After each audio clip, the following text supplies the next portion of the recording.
ಮಾಲ್ಹಿಕ ರಾಜರು ಅವತಾರ ಮಾಡಿದಾಗಲೇನೆ ಏನ ಭೂರ್ ವಿಧಾರಿತ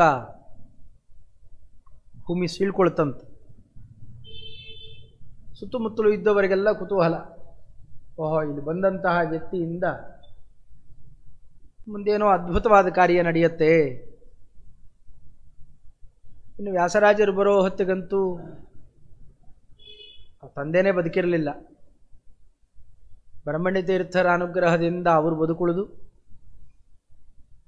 ಅವರ ಆಶೀರ್ವಾದ ಅಂತೂ ಇನ್ನೂ ವಿಚಿತ್ರ. ಪೂರ್ವಂ ಪೂರ್ವಂ ದೇಹಿ ಮಹ್ಯಂ ದ್ವಿತೀಯೇನ ಸುಖಂ ವಸ ಅಂತ ಹೇಳಿದ್ರು. ಇನ್ನು ನಮಗೆ ಮಕ್ಕಳಾಗೋದೇ ಇಲ್ಲ, ನಾವು ಸುಮ್ಮನೆ ಅಲ್ಲಿ ಇಲ್ಲಿ ತೀರ್ಥಕ್ಷೇತ್ರ ಯಾತ್ರೆ ಮಾಡಿಕೊಂಡು ಕಾಲ ಕಳೆಯೋಣ ಅಂತಿದ್ದ ರಾಮಾಚಾರ್ಯ ದಂಪತಿಗಳಿಗೆ ಇನ್ನು 2 ಮಕ್ಕಳಾಗ್ತಾವಪ್ಪ, 2 ಗಂಡು ಮಕ್ಕಳು. ಅದ್ರ ಮೊದಲನೇ ಕೂಸನ್ನು ಮಾತ್ರ ನಮ್ಮ ಸಂಸ್ಥಾನಕ್ಕೆ ಒಪ್ಪಿಸ್ಬಿಡು, 2ನೇದ್ರಿಂದ ನಿನ್ನ ವಂಶ ಬೆಳೆಸ್ಕೋ ಅಂತ. ಎಷ್ಟು ವಿಚಿತ್ರ! ಅದು ಕೂಡ ಸಂಸ್ಥಾನಕ್ಕೆ ಕರೆಸ್ಕೊಳ್ಬೇಕಾಗಿದ್ದರೆ ಅದಾ ಗರ್ಭವತಿ ಸ್ತ್ರೀಗೆ ಪರಿಚಯ ಇರೋಲ್ಲ ಕಾಲಮಾನ. ಬ್ರಹ್ಮಣ್ಯ ತೀರ್ಥರು ಆ ಹೊತ್ತಿಗೆ ಬಂಗಾರದ ದೊಡ್ಡ ತಟ್ಟೆಯನ್ನು ಇಲ್ಲಿಂದ ಕಳಿಸಿಕೊಡ್ತಾರೆ. ಆ ಮಗುಗೆ ಭೂಸ್ಪರ್ಶ ಆಗಬಾರ್ದು. ಹಾಗೆ ಇದು ಯಾರಿಗೆ ತಾನೇ ವಿಚಿತ್ರ ಅಂತ ಅನಿಸೋಲ್ಲ. ಇದು ಭಾರೀ ಪ್ರಸಿದ್ಧಿ ಆಯಿತು. ಆಮೇಲೆ ಆ ಕಾಲದಿಂದಲೂ ಭಾರಿ ಪ್ರಸಿದ್ಧ ಪುರುಷರೇ ಪ್ರತಿ ಹೆಜ್ಜೆಯೂ ದಾಖಲೆ ಆಗ್ತಾ ಬಂತು. ಇದೆಲ್ಲ ಬೇಡ ಅಂತ ಕೇಳಿಕೊಂಡಿದ್ರಂತೆ ಈ ಜನಗಳು. ಗದ್ದಲ ಅದು ಇದು, ಯಾರು ನಮ್ಮನ್ನು ಗುರುತಿಸಲೂಬಾರದು, ಹಾಗಿರಬೇಕು. ಹಾಗೆ ಬೇಡಿ ಬಂದು ಅವತರಿಸಿದ ಕ್ರಮವೇ ಅದು ನಮ್ಮ ವೆಂಕಟನಾಥಾಚಾರ್ಯರ ಅವತಾರ ಕ್ರಮ. ಮೊದಲೊಂದಾಗಲೇ ಗಂಡು ಕೂಸಿದೆ, ಹೆಣ್ಣು ಕೂಸಿದೆ, ಎಲ್ಲ ಇದ್ದು ಆಮೇಲೆ ಹುಟ್ಟು ಬಂದಿದ್ದು. ಸಾಧಾರಣ ಮೊದಲನೇ ಮಗು ಅಂತ ಭಾರಿ ಉತ್ಸವ ಮಾಡ್ತಾರೆ, ಆಮೇಲೆ ಯಾರು ಅಷ್ಟಲ್ಲೇ ಗಮನಿಸ್ಲಿಕ್ಕೆ ಹೋಗೋಲ್ಲ. ಈಗ ಆ ಕ್ರಮದಲ್ಲಿ ಇಲ್ಲೇನು ಹೆಚ್ಚು ಲಕ್ಷ್ಯ ಕೊಡಲಿಕ್ಕಿಲ್ಲ. ಇಲ್ಲೇನು ಭೂಮಿಗೆ ಮಿಸಿಳಿದ್ದು ಯಾವುದೂ ಇಲ್ಲ, ಸದ್ದೇ ಇಲ್ಲ. ಆ ರೀತಿಯಲ್ಲಿ ಅವತಾರ. ಸ್ವಲ್ಪ ರಾಮಾವತಾರ ಅದೇ ರೀತಿಯಲ್ಲೇ. ಕೃಷ್ಣಾವತಾರ ಹಾಗಲ್ಲ.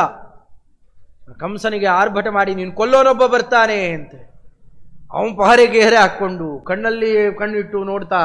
ಇಲ್ಲಿ ರಾಮಾವತಾರದಲ್ಲಿ ಇವೆಲ್ಲ ಇಲ್ಲ, ಸದ್ದಿಲ್ಲದೆ ಅವತಾರ ಹೇಗೋ ಅದೇ ಕ್ರಮದಲ್ಲೇನೆ ಅವತಾರ ವಿಶೇಷವನ್ನು ಮಾಡಿದವರು.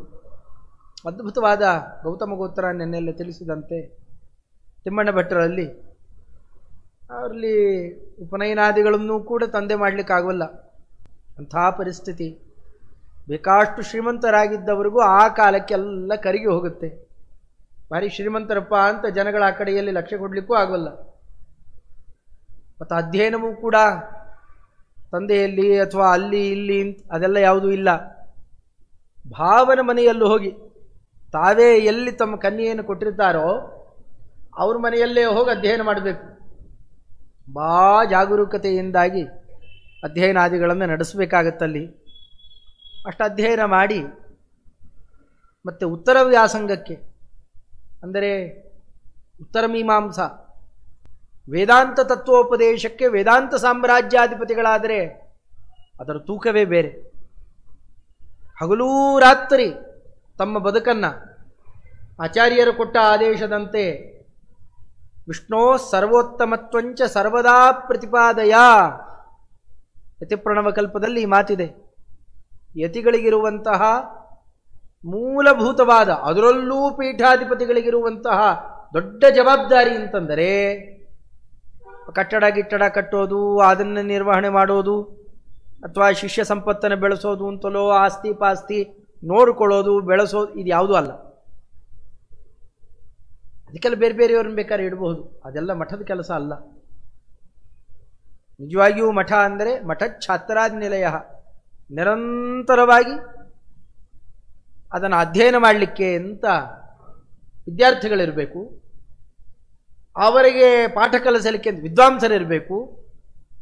ಅಂಥವರನ್ನು ಪೀಠಾಧಿಪತಿಗಳಾಗಿ ಇವರ ಸಂರಕ್ಷಣೆ ಮಾಡೋದಲ್ಲದೆ ಆ ಕಾಲಮಾನದಲ್ಲಿ ಹೊಸ ಹೊಸದಾಗಿ ತತ್ವಜ್ಞಾನದ ಮೇಲೆ ಆಕ್ರಮಣ ನಡೀತಾ ಇರುತ್ತೆ.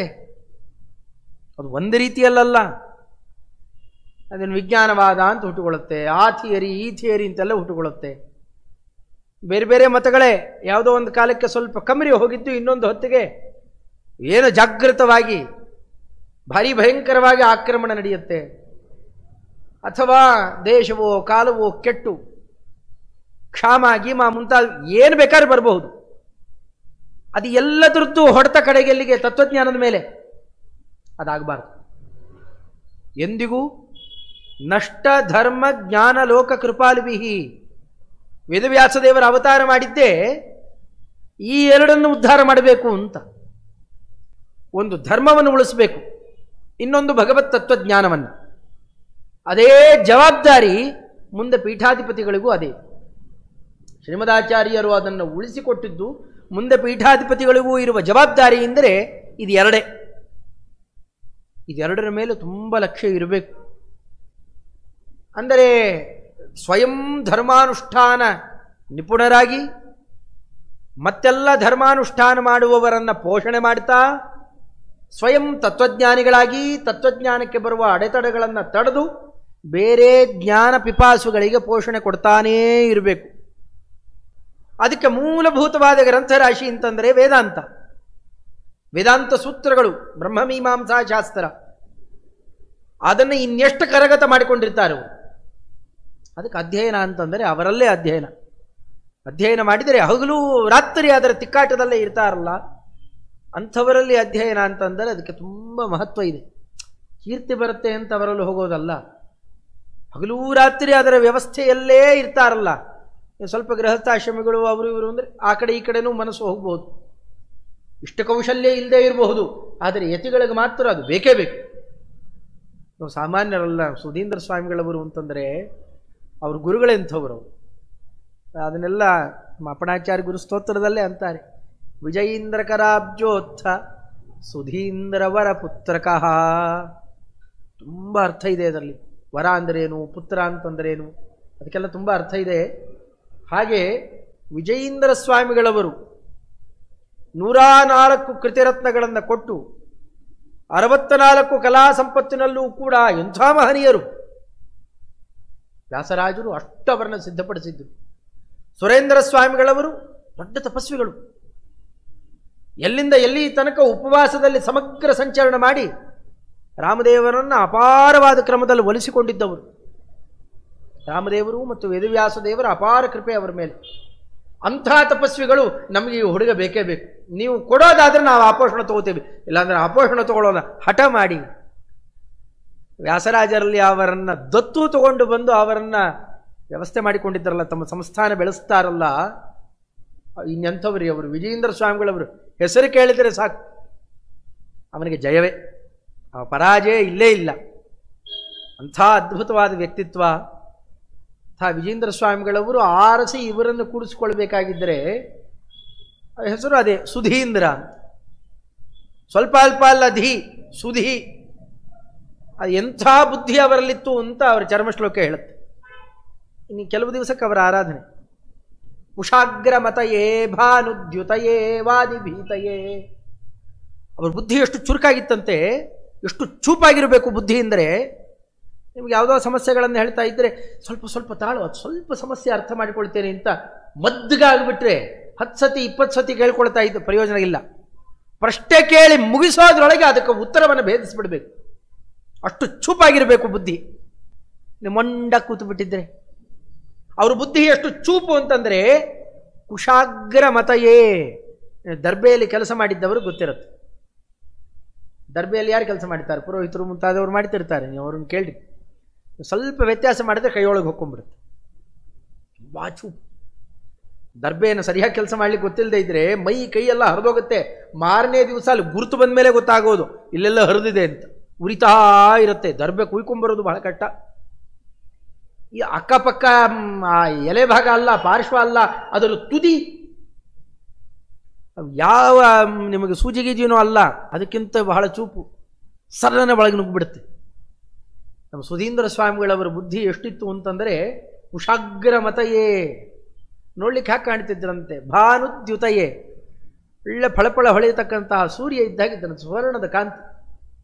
ಮತ್ತು ಮಂತ್ರಾಲಯ ಪ್ರಭುಗಳಾಗಿರಲಿಲ್ಲ. ಅವ್ರು ನೋಡಿ ಕಪ್ಪಿರ್ತಿದ್ರಂತೆ. ಅವ್ರ ಜೀವಿತಾವಧಿಯಲ್ಲಿ ಕಪ್ಪಾಗಿರೋರಂಥವ್ರು. ಸುಧೀಂದ್ರ ಸ್ವಾಮಿಗಳವರು ಹಾಗಲ್ಲ, ನೋಡ್ಲಿಕ್ಕೂ ಅಷ್ಟೇ ತಳ ತಳ ತಳ ತಳ ಸೂರ್ಯ ಹೊಳೆದಾಗ ಹೊಳಿತಾ ಇರಬೇಕು. ಅವರ ಕಾಂತಿ ಅಂಥ ಕಾಂತಿ. ಇದರ ಮೇಲೆ ಅವರ ಬುದ್ಧಿಯನ್ನು ವರ್ಣನೆ ಮಾಡಿದ್ದಾರೆ, ಕೇಳಬೇಕದನ್ನು. ವಾದೀಂದ್ರ ಸ್ವಾಮಿಗಳವರು ಚಿತ್ರಣ ಮಾಡಿದ್ದಾರೆ.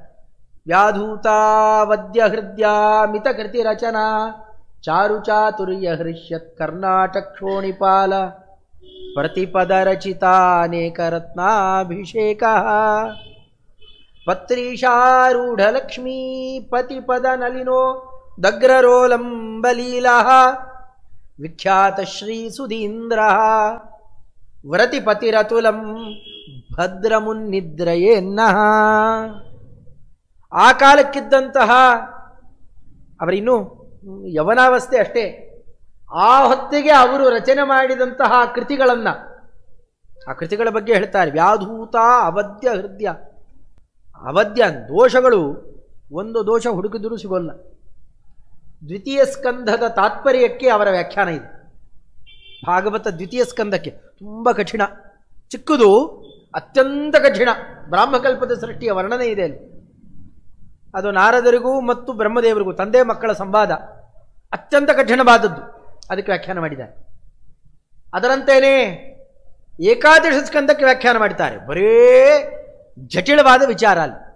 ಕೈಲಗೀತ, ಭಿಕ್ಷುಗೀತ, ಅವಧೂತ ಗೀತ, ಹಂಸಗೀತ, ಬರೀ ಇಂಥದ್ದೇನೆ ಅಲ್ಲಿ. ಜಾಯಂತೆಯರ ಉಪಾಖ್ಯಾನ ಮುಂತಾದ ಆಚಾರ್ಯರ ತಾತ್ಪರ್ಯವೂ ಅತ್ಯಂತ ಹಿರಿದಾಗಿದೆ. ಅದಕ್ಕೆ ಆ ಭಾಗಕ್ಕೆ ವ್ಯಾಖ್ಯಾನ ಕೊಡ್ತಾರೆ ಮಹಾನುಭಾವರು.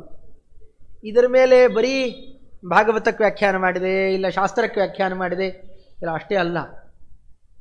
ಅವರಲ್ಲಿ ಕಾವ್ಯ ರಚನಾ ಕೌಶಲ್ಯ ಎಷ್ಟಿತ್ತು, ಸಾಹಿತ್ಯದಲ್ಲಿ ಎಂಥ ನೈಪುಣ್ಯ ಇತ್ತು ಅಂದರೆ ಅವರಿಗೆ ಸುಭದ್ರಾ ಪರಿಣಯ ಅಂತ ಒಂದು ನಾಟಕ ಮಾಡಿದ್ದಾರೆ. ನಾಟಕ ನಿಮ್ಗೆ ಆ ಕೌಶಲ್ಯ ನೋಡಬೇಕು ಅಂತಂದರೆ ನಾಟಕ ರಚನೆ ಮಾಡಿದರೆ, ನಾಟಕದಲ್ಲಿ ಒಬ್ಬರಿಗೊಬ್ಬರಿಗೆ ಸಂವಾದದ ಮಾತು, ಗದ್ಯ ಭಾಗನೂ ಇರುತ್ತೆ. ಅದನ್ನು ನಿರೂಪಣೆ ಮಾಡುವ ಶೈಲಿಯಲ್ಲಿ ಪದ್ಯಗಳೂ ಇರ್ತವೆ. ಗದ್ಯ ಪದ್ಯ ಉಭಯಾತ್ಮಕವಾಗಿ ಅನೇಕರ ಸಂವಾದವನ್ನು ಸೇರಿಸಿ ರೂಪಕಾದಿಗಳನ್ನೆಲ್ಲ ನಿರ್ಮಾಣ ಮಾಡಬೇಕಾದರೆ ತುಂಬ ಹಿಡಿತ ಇದ್ದವರಿಗೆ ಮಾತ್ರ ಸಾಧ್ಯ. ಅದು ಅವರು ಆರಿಸಿಕೊಂಡಂತಹ ಅದ್ಭುತ ಪ್ರಸಂಗ. ಯತಿವೇಷದಲ್ಲಿ ಬಂದು, ತ್ರಿದಂಡಿ ಸನ್ಯಾಸಿಯ ವೇಷದಲ್ಲಿ ಬಂದು ಕೃಷ್ಣಾನುಗ್ರಹಕ್ಕೆ ಪಾತ್ರರಾಗಿ ಬಲರಾಮಾದಿಗಳಿಗೆ ಗೊತ್ತಾಗದೇ ಇದ್ದಂತೆ ಸುಭದ್ರಾದೇವಿಯನ್ನು ಪ್ರಣಯ ಮಾಡಿಕೊಳ್ತಾರಲ್ಲ ಅರ್ಜುನರು, ಆ ಪ್ರಸಂಗ ತಗೊಂಡಿದ್ದಾರೆ. ಬಹಳ ಚೆನ್ನಾಗಿದೆ, ಅದ್ಭುತವಾದ ನಾಟಕ ಅದು.